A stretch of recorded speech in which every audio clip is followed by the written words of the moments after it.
अगर हमने RJD join किया है तो मुझे ये लाज़मी है कि मैं अपने लोगों के साथ उठूं बैठूं और उनकी बात सुनूं, उनकी बात समझूं। देखिए, जहानाबाद वही कह रहा है जो बिहार कह रहा है और देश कह रहा है।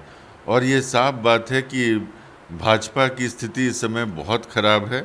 महागठबंधन का जहाँ तक सवाल है, उसकी महागठबंधन जनता के सवालों से जूझना चाहती है।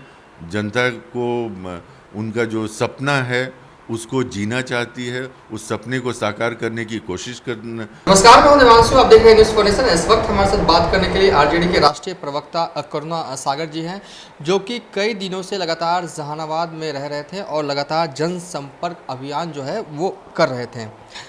सर, लगातार जहानाबाद में बने हुए हैं, ऐसा लग रहा है कि आप तैयारी कर रहे हैं चुनाव की वहाँ से। देखिए, हम जहानाबाद में मेरा जाना ये पहली बार तो हुआ नहीं है।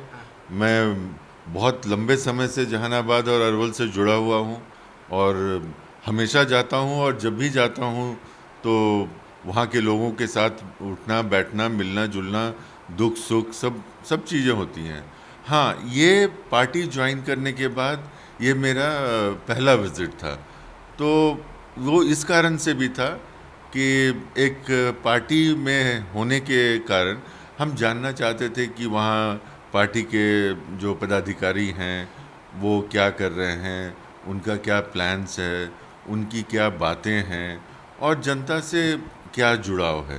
तो एक जनता के दिमाग की बात जानने की और दूसरे पार्टी के सदस्यों के साथ एक संबंध बिठाने का, तो ये दोनों मेरी कोशिश थी। दूसरे पार्टी के सदस्यों से संबंध बैठाने का मतलब क्या? मतलब जेडीयू? नहीं, दूसरे नहीं, अपने आरजेडी के, चूँकि अगर हमने आरजेडी ज्वाइन किया है तो मुझे ये लाज़मी है कि मैं अपने लोगों के साथ उठूं बैठूं और उनकी बात सुनूं, उनकी बात समझूं, और वो क्या कार्यक्रम कर रहे हैं भविष्य में, उनके क्या क्या कार्यक्रम हैं और किस तरह से मैं भविष्य में उन कार्यक्रमों में शिरकत कर पाऊंगा। तो इस तरह से समझने की एक कोशिश थी। हाँ, ये बहुत ज़रूरी हो जाता है, लेकिन एक अहम सवाल, क्या माहौल भाप क्या है? जहानाबाद क्या कह रहा है? देखिए, जहानाबाद वही कह रहा है जो बिहार कह रहा है और देश कह रहा है।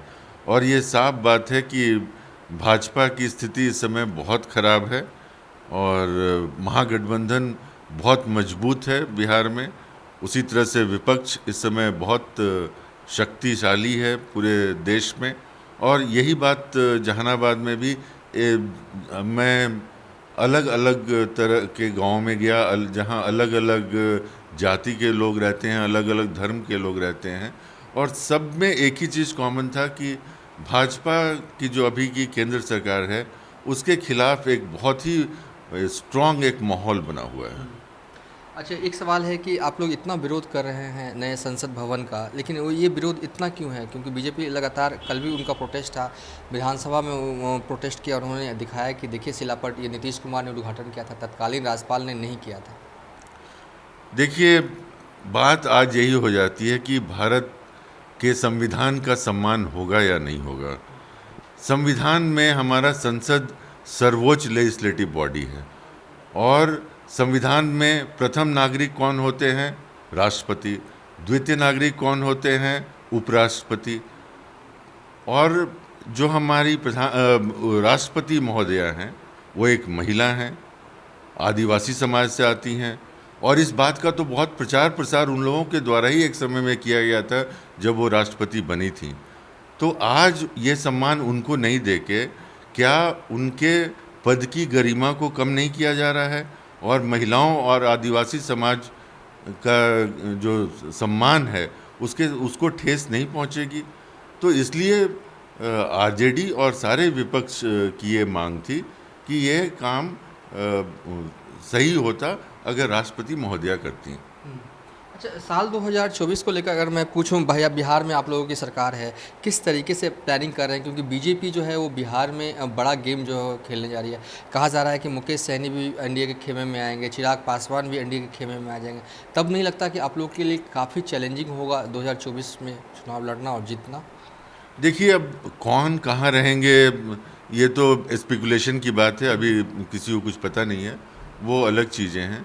लेकिन बात वो नहीं है। बात यह है कि जनता के साथ कौन खड़ा है इस समय, और जो हमारा दलित, शोषित, वंचित समाज है उसके साथ कौन खड़ा है, कौन है जो समाज को जोड़ने की राजनीति कर रहा है।